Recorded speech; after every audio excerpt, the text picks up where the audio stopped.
Last time on the Incorrigible party. Mia finally learns the truth about Falzaren as he reclaims his body from the astral plane. Chachala having vacated the half-elf form in favor of their own, newly created in their Neogi image. With Samuel Cultus still enthralled, Mia and Falzaren pursue in hopes of ending the god here and now. And now, back to the adventure. You've pushed your way through the web portal into a short tunnel about 20 feet wide, 20 feet high, and it takes a sharp right turn 40 feet or so ahead of you. Torchlight kind of illuminating the way. You can see like it's coming from some source around the corner. That thick length of web fiber runs along the ground from this portal and continues around the corner. Connected to the strand, though, are two of those large egg-like sacs identical to those you've seen in the cave at the Paladin camp. You can clearly hear voices from further in. Samuel, we have to destroy this thing. No, you dummy! You can't stop Kakara! They'll take your mind and they'll make it their own! You will serve! You've been serried! Remove your armor. Submit. That is an order. What are you two doing? Are you charging forward? Are you taking a beat? What's happening? Falzaren looks over to Mia. Mia, remember, Samuel is not our ally right now. He's under a very strong mind control. If I could just touch him, maybe I could get rid of his charmed effect. You have some magic that would do that? Yeah, I can cast Greater Restoration on him and get rid of his curse. Oh, that would be perfect. He's so powerful, though. It's going to be very difficult to get up to him. Let's just hope that Krachaka has not entered his body yet. Can you make me invisible? Yes, I can. And then as I cast it, who cares if I lose my invisibility, right? Yes, maybe that's a good idea. I'll make us both invisible and we can try and get as close as we can. Okay. Hurry. And Mia also wants to Mia also wants to chug a greater healing potion that she has. Yeah, absolutely. Go for it. And, as you're having this brief exchange behind you, the portal begins to stretch forward into the space of this tunnel as the remainder of Samuel's personal guard push their way through. One of them kind of, sees the two of you still here, as you're kind of, I imagine you're like on your way down this tunnel, right? He just quickly shouts, says to you, the other side's been cleared of enemies, for now at least. Where's Samuel? Stop. Quiet. This is going to be confusing, but just listen. Trust me. Samuel has been mind controlled by this Neogi god, and he's not himself. We need to break the mind control, but he's going to be very, very powerful enemy of ours until we can break this. Mia and I are going to turn invisible and try and get as close as we can so that Mia can cast some of her healing magic to remove the curse from him. Okay, we're with you. And you can now, in addition to the light source around the corner, blasts of blue, red, and green kind of flash down this tunnel where you are. RGB, you mean? RGB. Someone's got a sweet computer around there. Okay, so Falzaren looks to them, looks to Mia. Let's go. I know. We need to plan this properly. Looks to the guard, says, okay, I think you need to stay back so that you don't give your position away. Get as close to the end of this tunnel as you can before you can be seen by Samuel. But Mia and I are going to turn invisible and get as close as we can to try and dispel this curse. Falzaren reaches into his bag, pulls out a potion, drinks it, and then grabs Mia by the shoulder. Mia's gonna look in her bag and be like, anything else I can do? And she's also gonna chug this potion of invulnerability. Alright, yeah, I'm ready. What was the potion you took, Falzy? It was the potion of advantage. So for 1 minute, I have resistance to all damage. And I got 14 points of healing, so I'm 91 out of 120. So however the rounds work, I just need to keep track of it. So.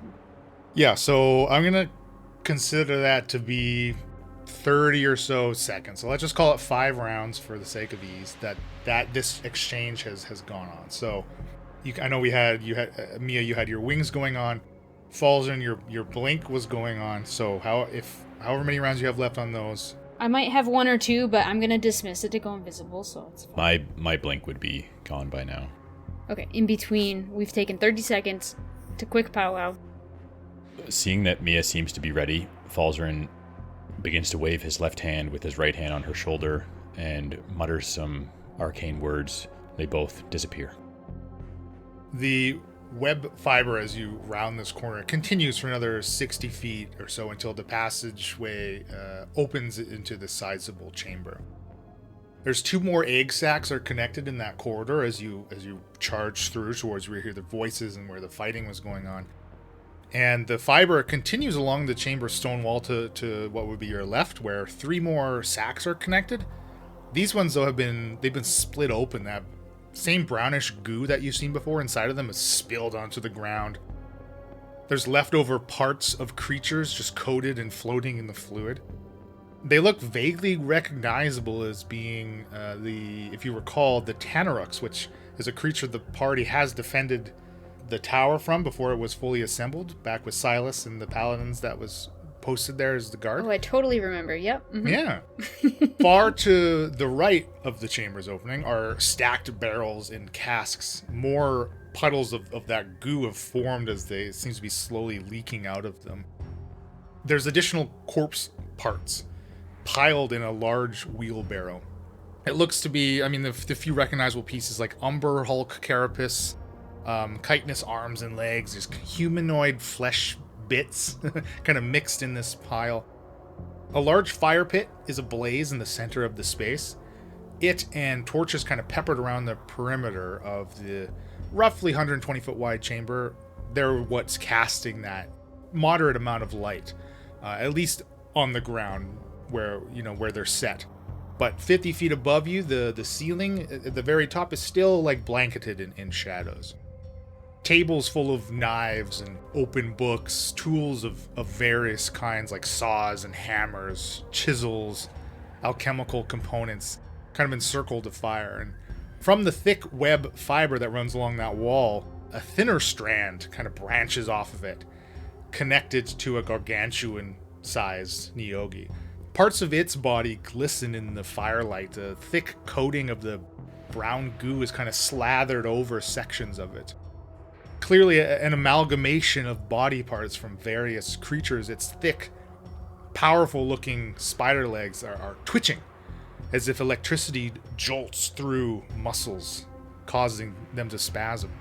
Thufta Younger has his hands on this thinner web that's connected to Kakala, and he yanks it out of its body. And the Neogi god's eyes flare open, a brilliant green, solid iris, catching the light, much in the way his body parts glisten, giving them this glowing effect. Samuel, his palms raised, they're blasting at his personal guard as they return fire. He's standing protectively in front of Kakala. And we can roll initiative. So, what we're going to do for this combat is each of you, both of you, Bill and Elena, you're going to have a control of a group of his personal guard. So you're going to have 3 each that I'm going to give you the stats for, and essentially you'll get to take their turn in initiative in addition to your characters. Is it because we're going to die soon, and so we got to do something? That's because then I have to control less things. Mia rolled a 6, so my initiative is 8. Oh, no. It's not good. Falzaren's ahead of me again, I'm guessing. Falzaren rolled a 9. Okay. And your paladins? 17. 20. There's an 18. All right. Oh, no. I'm not rolling very well. First up is Mia's pals. I've shorthanded Mia Pal on my initiative tracker here. So you're up. Your paladins are up, Mia. They've heard what Falzaren has said to them. They understand that Samuel is not on their side currently. You're talking about the ones behind us, though. I'm controlling 2 of the pals that are already in the Well, all the other 3 are getting attacked by Samuel, so they know something is going wrong. Okay. I don't want them to attack Samuel, though. Well, remember, every time he takes damage, he can roll to break the charm. Okay. So, Paladin number 1 is in the tunnel behind Braun and Invisible Me and Falzaren, so he's gonna do nothing on his turn. I guess he could take the hide action, so maybe like attacks against him would have disadvantage, that sort of thing. He can definitely attempt to hide behind one of the large egg sacs attached. Yeah, absolutely. Yeah. Okay, so he'll kind of hide. So he can roll me. He can roll a stealth check for him. Then he can just continue with the dex bonus of +2. His stealth is 17, and then guard 2 is in the south side of this cave room, below Samuel, not close to the egg sacs. Getting attacked by Samuel, he's confused. And he's gonna shoot off a little. Gauntlet action at Samuel. See if he can knock some sense into him. That's a 12 to hit. That one's gonna be a miss, unfortunately. First attack, and then he'll be like, "Okay, right hand didn't work. Okay, try the left gauntlet here," and that's a 26 to hit. There you go. He hits Samuel for 7 necrotic damage. He's gonna see these barrels behind him that you were mentioning. He's gonna try to take some cover. Okay, so you see that thing he's in front of, that's a wagon full of corpses that he was already kind of hiding behind, but if you want him to retreat further, that's cool too. No, if he was already hiding, that's fine. I didn't recognize that it was like... I mean, it is big on the map, I guess, but... Guard 3 is close to one of the egg sacs that are sliced open, you said? Essentially? Real gross. And pretty close to Samuel. Well, let's the damaging Samuel does in fact trigger a Constitution saving throw. Okay. Against Perfect. the mind control effect. Fortunately for Hakla, he makes this save with a disadvantage, and he rolls a critical fail, which is going to be, even though that's going to be a total of 8, that's still going to be a fail against Kakla's DC. So he's still under the Neogi God's control. He's got a +7. Wow. Been well, no one's really been hitting him, I guess. When we were the ones charging into battle. But well, guard 3 is going to be like, they see the hit, they look at Samuel. Can they tell by just looking him in the eye what's going on? I mean, Samuel is still in like an offensive position. He's got his own, hands up, ready to fight. He hasn't showed no indication of like, that dazed effect that many of the paladins have seen, right, after they've broken a control. Nothing like that. Paladin guard 3 that I'm controlling knows Samuel is attacking them, is like trying to figure out what's going on, and sees that the other guard, their buddy number 2, just flung some necrotic damage at him. Didn't do much. So they're gonna try their right hand, which is the fire damage, just because to them, like, the necrotic didn't seem to shake him or anything, and try to hit Samuel. That is with a 16. That is a miss. They're gonna go up to Samuel in melee range, and they're gonna try to just kind of like bear hug grapple him and be like, Samuel, like, get your wits about you. Like, Samuel, what are you doing? We're on your side. Like, give him a hug. Okay. So that's a... I don't know if that's an attack or like what the grapple is again. Sorry. That paladin needs to cut back on the cigarette smoking. I'm trying to sound like Samuel. So what do I roll for grappling? Like a strength or? Yeah, contested athletics check. I get +12 to athletics, but I rolled a 2, so 14. Boy. Thankfully, Samuel is very weak with his armor on. Oh yeah, thank goodness. They see them kind of like wrap around each other, right? As Samuel is attempting to block this attempt, and it's like they, for a second, it's almost like they're having like a mercy fight. Like their fingers are like entwined with each other in each other's hands as they're pushing against each other, and both of their armors, the chest plate, like starts to glow, and Samuel's very quickly outshines this the personal guards, right? And Samuel just completely rebuffs his attempt. Let us help you. Lay down your arms. Submit to Kakala. Falzaren, your paladins are next. Maybe we can start with the ones who are in the tunnel behind us. Again, they've been told just to try and remain hidden, so they'll do similarly to what the other has already done beside them. They'll try and kind of just hide up against the wall behind these egg sacs as best they can. Okay, they can both make me a hide check then, a stealth. 13 for the first one, and a 15 for the other. And the paladin that is already in the room engaged with this battle, I think he's going to do the same. He's going to attack Samuel. He feels like his life's in danger, and he's not quite sure what to think is going on here, but either way, Kakaka is the enemy, and Samuel, for whatever reason, seems to be on the enemy side. So he's going to blast with the first gauntlet. So this would be the necrotic one for 16 to hit. Unfortunately, no. And he will fire off his right hand as well. 25 to hit. That will do it, yeah. 10 fire damage. Whoa, okay, excellent. No, not excellent. That was a D12 plus 4, so. Okay, so he will make a Constitution saving throw at a disadvantage. Oh, 16. I'm listening. DC 17? No. I was hoping it was DC 15. I'm sure it's 17. Like, mine is 17, so I'm sure it's higher than mine. 16 is well below the DC 20 needed to break the mind control.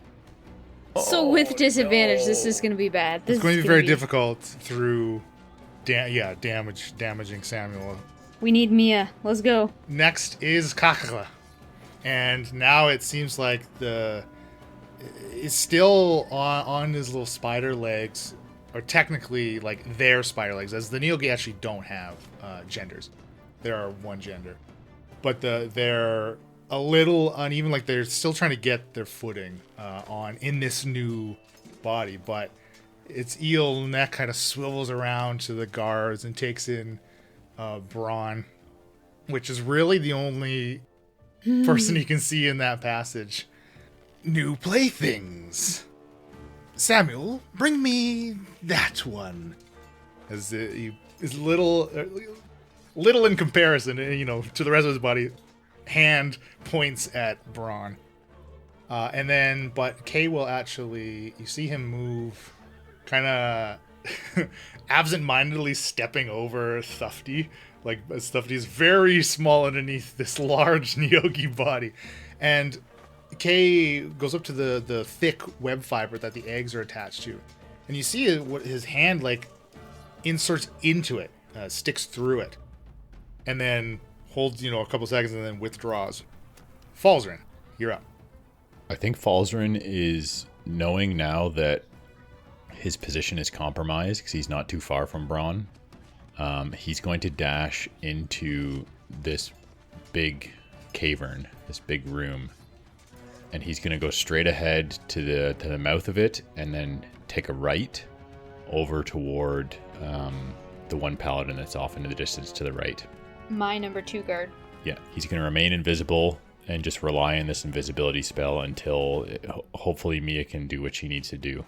With all of his movement in a dash, he's able to basically get to the far right into this cave and position himself sort of behind this one paladin that is the paladin guard that's in battle with Samuel right now. Braun is next, and he's like, he looks at Kay after he's literally been called out, and he looks to Samuel, and Braun just retreats about 20 or so feet back. He knows like where the personal guard, like that's they've hidden, right? So he's gonna kind of put himself behind their position, still keeping himself like within range to be able to do something. And he actually will Sacred Flame on Samuel here. Poor Braun. Samuel gets a 16 on his dexterity save, which is higher than Braun's DC of 15, unfortunately. Mia. Mia is exactly 30 feet in front of Samuel. Invisible. She's gonna use her movement, get right up in front of Samuel. She's also adjacent to guard number 3 that attempted the grapple. but invisible, thankfully. And she's going to cast Greater Restoration on Samuel. She's gonna just like reach out and touch him. Just like, I don't know, on the ankle or some crap. Like, I don't know, something maybe easy. And just try to get rid of this mind control that Kay has on him. And as you cast, you become visible immediately. Like Kay's attention is like snapped to you as you appear, right? Samuel as well, no time to react as you already have a hand on him. And this radiance emits from your palm now into him, and his he has his arms up after blocking this paladin's attempt to grapple him. Fall to his side, and he looks blank stare for a second before he like looks at you, clearly confused. Mia, where are we? You were mind controlled by the Neogi god. Look behind you, he's right here. We need to fight. And it is Samuel's turn next in initiative, so very good timing. And he quickly gets his wits about him. As he's like surveying, sees his personal guard, some of his personal guard he can see around. Wheels behind him, right as you've told him to look behind. Sees, takes in Kay again for the first time in his own right mind. Immediately raises both of his own gauntlets, blasting two into the side of Kay. Such a good spell. That's why it's 5th level, I would guess. Totally. It's pretty high level. First blast is a adjusted 20 and a 25. Both will hit. I don't know if you need me to clarify because I'm keeping track, but I used the 5th level spell out of the ring, so I get it back after short rest. Okay, great.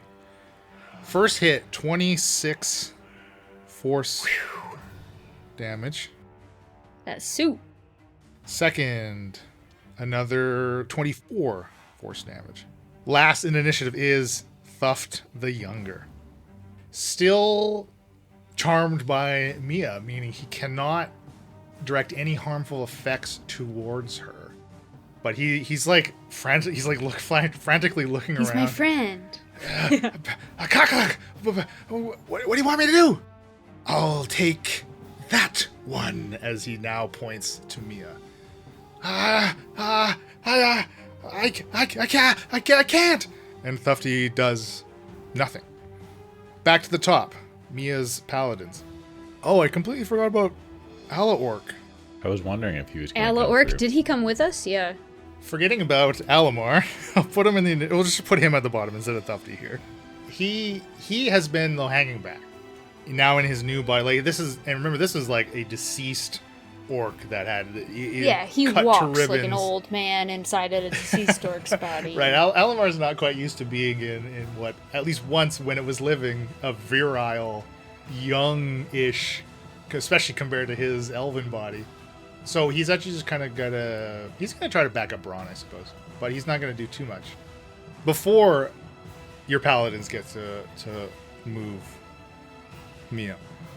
The egg sacs in which some of them are huddled behind in this tunnel, crack open. And the brown goo just spilling out, and out of each of them climb like a Tanarak. They look kind of like orcs, right? But they got bony spines all over their body as they climb and claw their way out.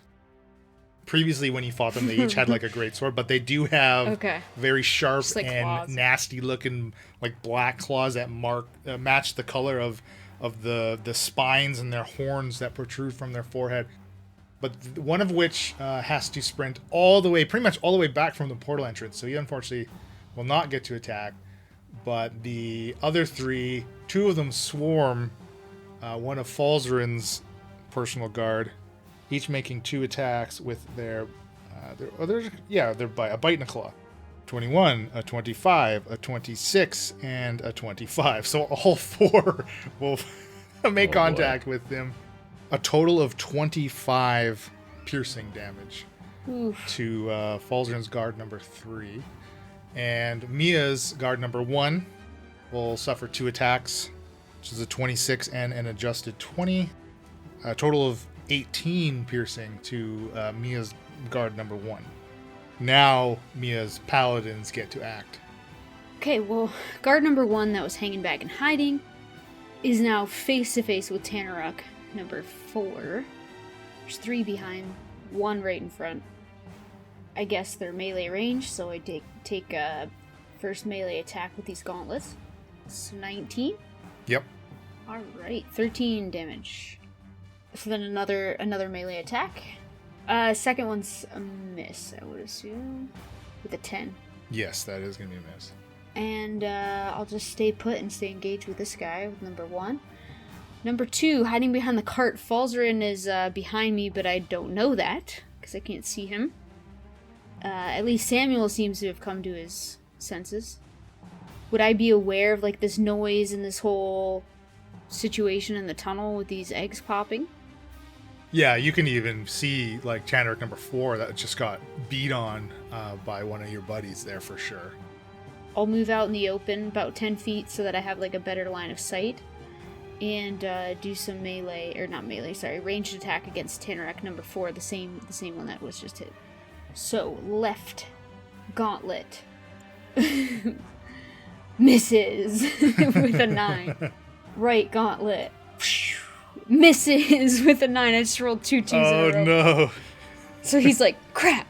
So he actually just retreats to 10 feet back and hides behind the cart again to have some cover. Okay. Number 3, next to Mia, and now semi-normal, sort of seems different, Samuel Coltis. Boss, is that you? Destroy the Neogi god. Okay. And so I just, oh my, I'm gonna have a sore throat. Okay, so then I do left gauntlet at the Neogi god. Just going big. That's a 17 to hit. That hits. So this is necrotic damage. That is 11 necrotic damage with the left gauntlet. Right gauntlet fires 22, so that's good. And fire damage, we've got 14 fire damage. And as the fire hits, it doesn't look as effective as the necrotic. As you know, it kind of like it starts to like burn away the sections of goo that have been slathered over it. But like parts of him like start to like glow red, like just like random. It seems like random like pieces of him, right, of what he's made up of, just kind of briefly glow, and then it kind of just fades away.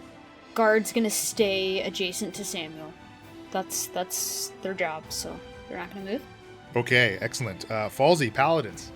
So the paladin that is closest to Mia and Samuel, I think, is going to pursue these Tanaruk because he sees that the people in the hallway are in for quite a fight with them.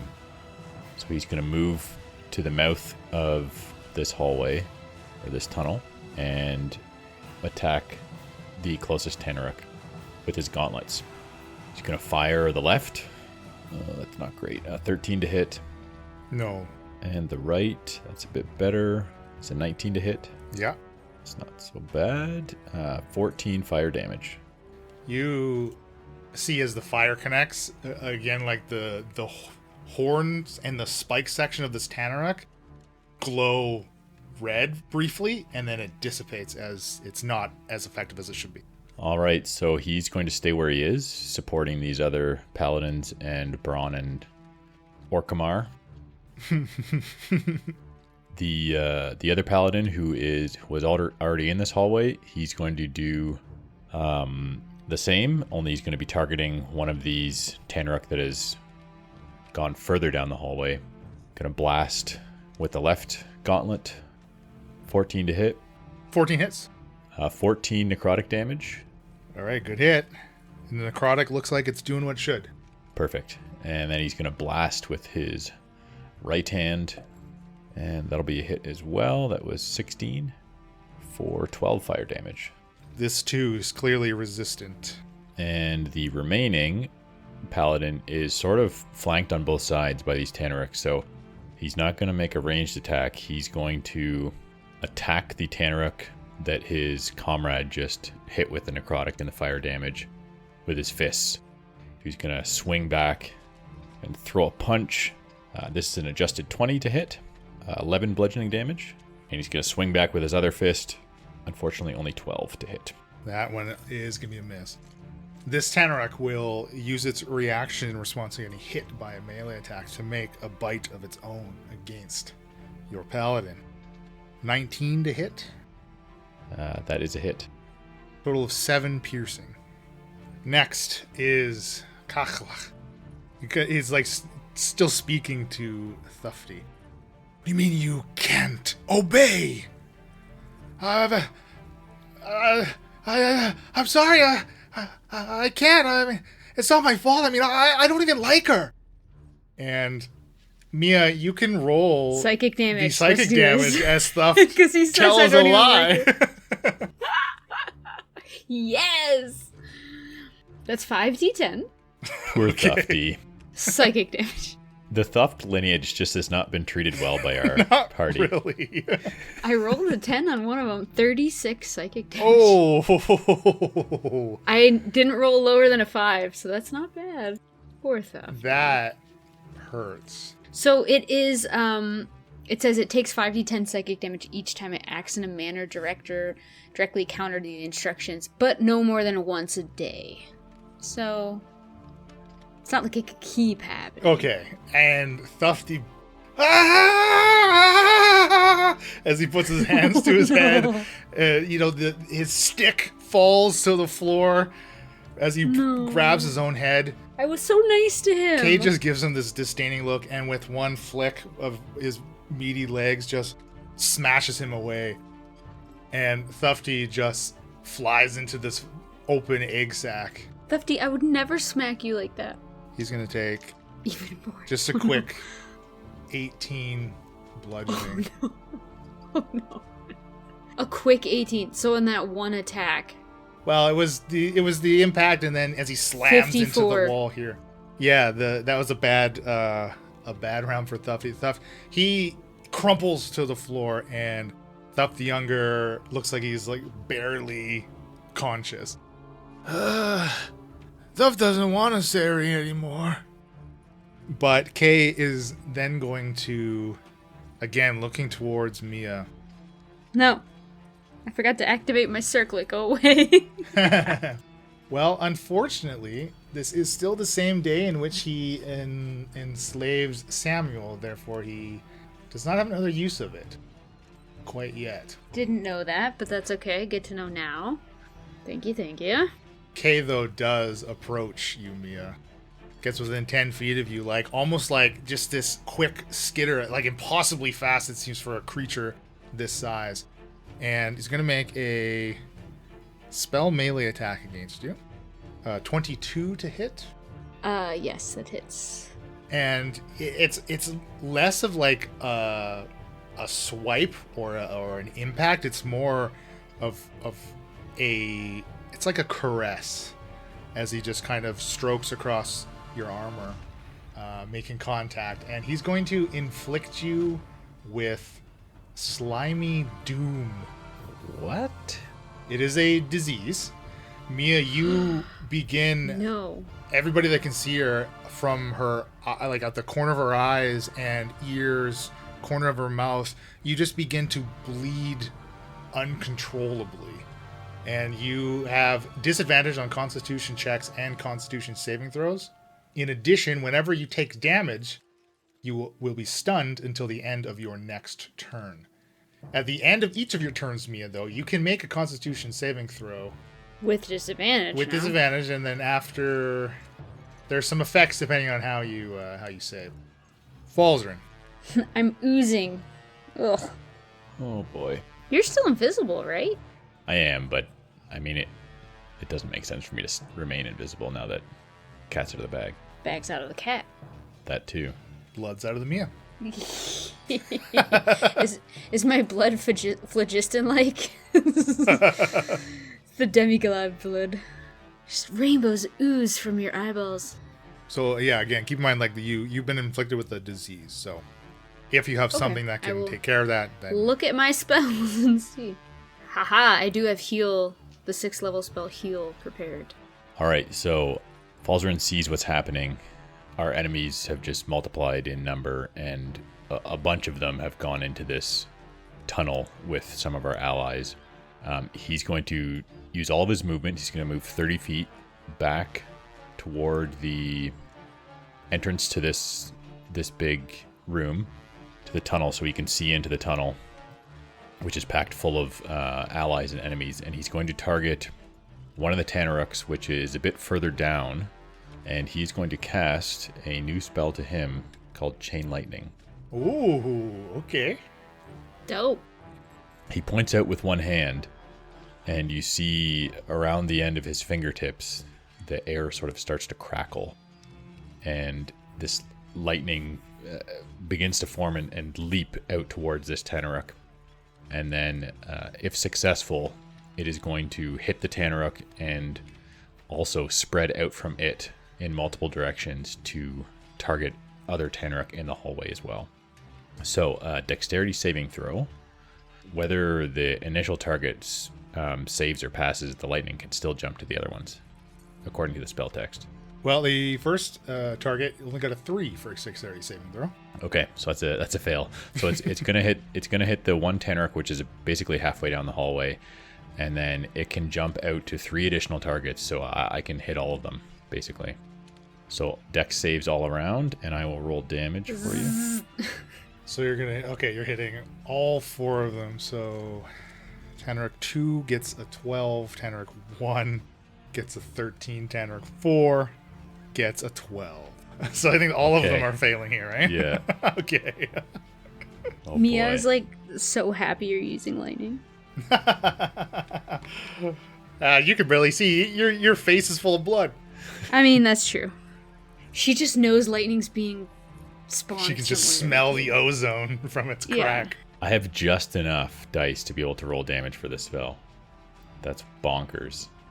No whammy, no whammy. I don't trust your math. I don't either. 46 lightning damage.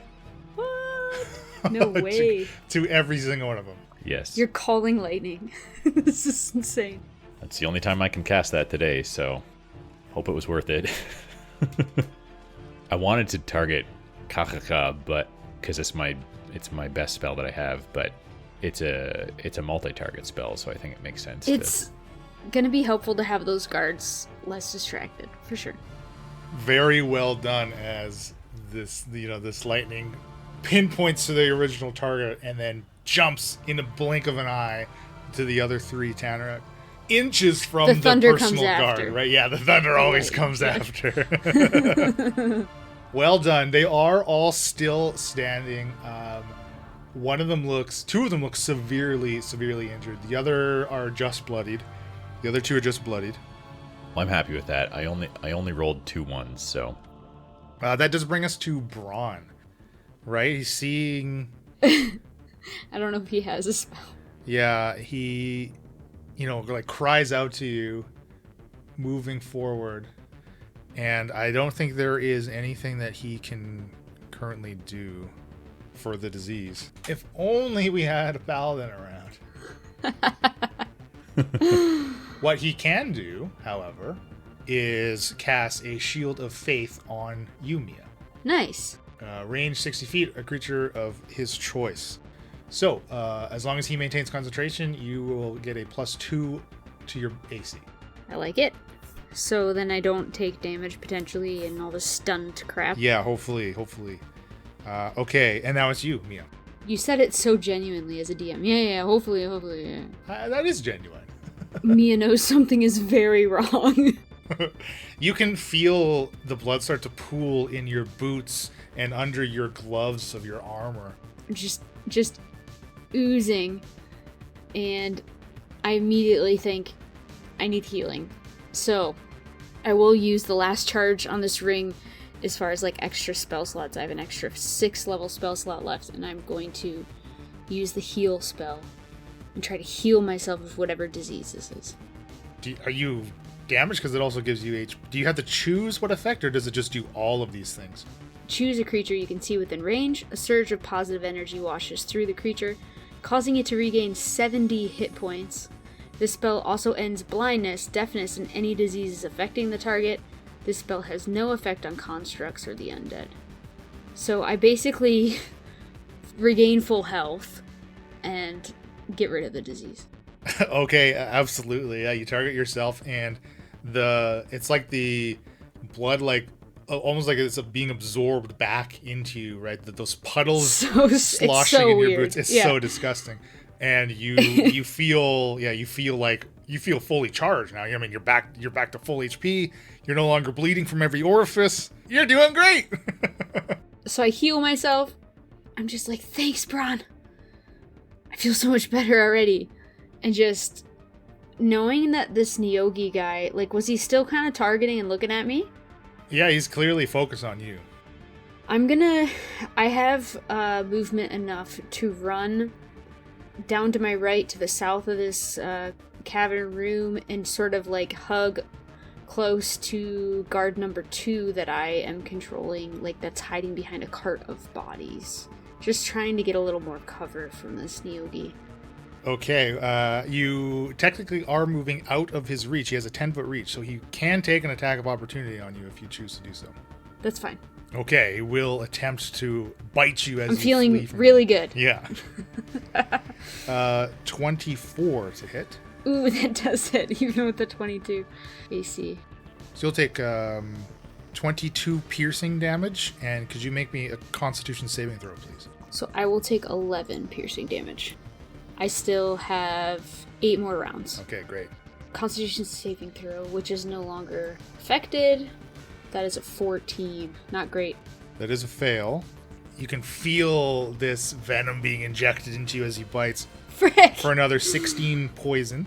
So I pump myself up to 120 and I'm back to 101. But, whatever. That was his attack. Oh, it is Samuel next. And you see Samuel basically lifts, takes off into the air. He just flies up, almost getting eye level with Kakakla. Still at range, barely, but 10 feet from it. He will just continue to use his gauntlets.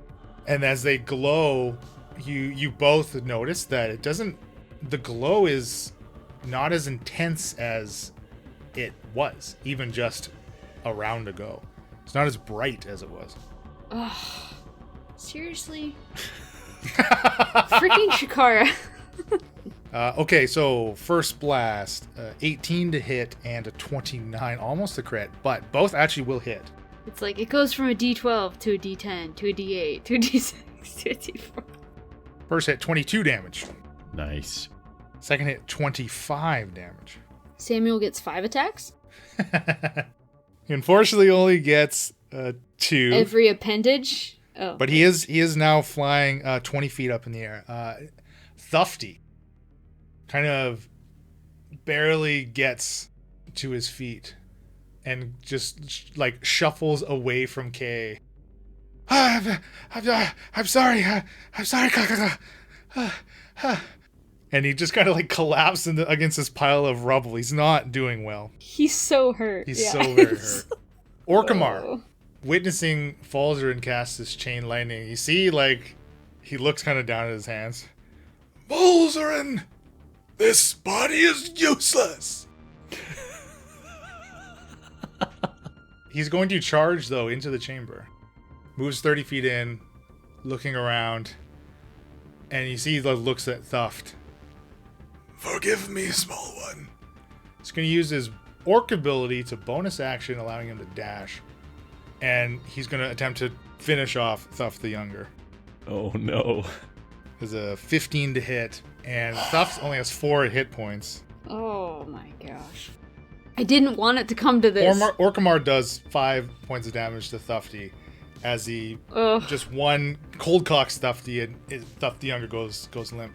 And Orkamar, the orc body, collapses as well.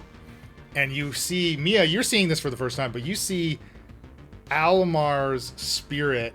He looks like he's made of taffy. He is stretched out to enormous lengths. His arms are wave spiritually, right? And he dives into Thuft the Younger's body. No. And Thuft the Younger opens his eyes. Wait, so is Almar my friend now? Because the spell's probably worn off. Tanarux to the top. I don't know that the spell accounts for souls exchanging the body. Yeah, I don't. I guess you'll have to see. All right, attacks on Falzaren's guard, number 3 here from the Tanaruk. A 22 and a 12, only one hits, right? Yep. 9 piercing damage. Another two swipes and bites. 10 and an 18 18 hits. for an additional 8 piercing on Falzaren guard number 3. Tanaruk 1 and 4. 4 is not looking too hot, but swipes out at Mia's guard number 1. How dare you? A 9 and 24. 24 hits. 8 piercing. Falzy's guard number 2 gets critted and a 25. A total of 27 piercing. Mia, your personal guards are up. Guard number 1 just took a hit from the Tanaruk. Ouch! Technically there's 2 Tanaruks within reach, but you said 4 was looking bad. It's the one that we've kind of hit a little bit. So he will lash out at that. Remembering that fire didn't work as well. I'm within melee though. I'm gonna try to bludgeon this dude with my gauntlet. 17 to hit. Yeah. So that is 11 bludgeoning with 1 fist. How's he looking? Still standing.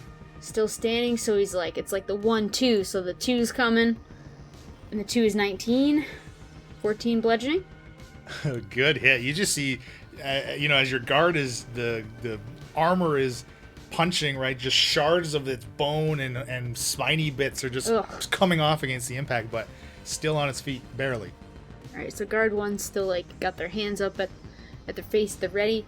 Guard 2 hanging out by the cart, sees Mia and is like, let's go!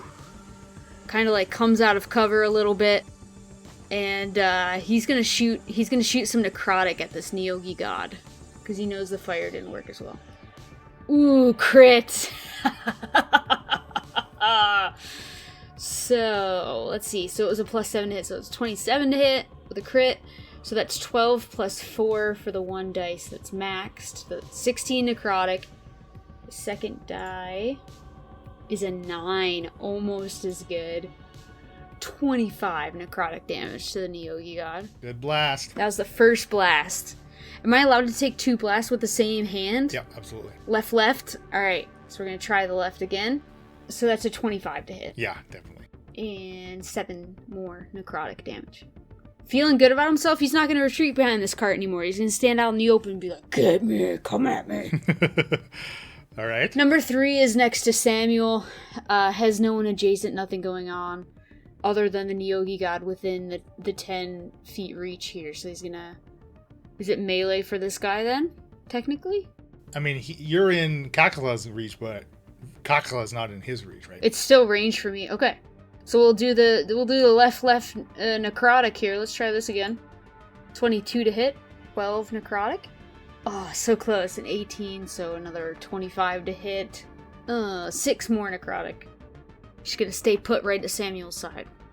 Okay, wow. And as this blasts are like chunks of Kakala's meshed together body just kind of blowing off of him against the impacts. Gross. Kay is next though. Frustrated. For sure. Especially at Mia's retreat. Yeah, I'm behind guard 2 that critted on him. So he's kind of mad at that side of the map, I'm gonna assume. So, Kay is going to attempt to cast a wall of anti-light. Oh, what? But a solid wall of black appears. 60 foot long, 10 feet high, 5 feet thick, blocking line of sight. Creatures and objects can pass through it. All of the light within 120 feet of it goes out as it sheds magical darkness in this entire chamber. Everything is plunged into black. Magical darkness. Correct. So dark vision can't see. That is correct. Uh-oh. Let's mention the second time our paladin would come in handy. You can hear in the darkness the louder skittering of spider legs as Kakala moves somewhere in the darkness. Frickin' Shakara. Because, like, Hexblood can see through magical darkness, right? Shakara does have Devil Sight, yeah. Frickin' Shakara! Why'd you have to do me so wrong? And that's our show. Be sure to follow us on social media. We're the Incorrigible Par on Twitter, Incorrigible Party on Facebook and Instagram. You can go to incorrigibleparty.com for additional world and NPC information, and check out some of the merchandise there. Be the cool kid at your next game night by donning some Incorrigible Party apparel. Incorrigible Party is sponsored by Critical Hit Design. Go to criticalhitdesign.com for your design needs. All ambient sounds and music are courtesy of tabletopaudio.com. Our intro and outro music was created by Josh Jarvis. You can contact him for your own musical inquiries via email at jamesmercymusic@gmail.com. Happy adventuring! This has been a Sounds of Steel production.